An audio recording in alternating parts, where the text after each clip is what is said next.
狂风暴雨横扫，树木全被吹得东倒西歪。今年第11号台风轩岚落步步逼近日本冲绳南方，住在南大东岛的日本人只能眼睁睁看着岛上主要的经济来源甘蔗田被强风吹到倒成一片。6時ぐらいに外の状況を1時間もしないうちに、もうあっという間に風と雨がものすごく強く吹き出して。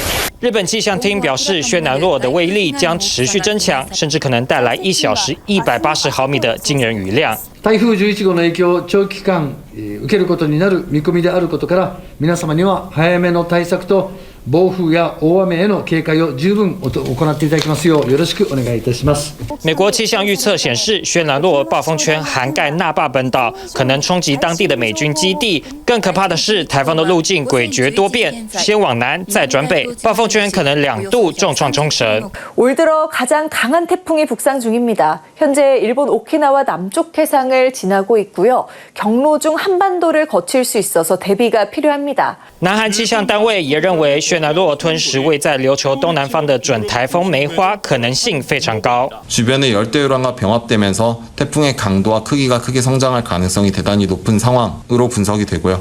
南韩气象厅表示，如果轩岚落真的吃掉梅花，强风域影响范围将会更大，也会对朝鲜半岛带来更严重的威胁。TVBS 新闻综合报道。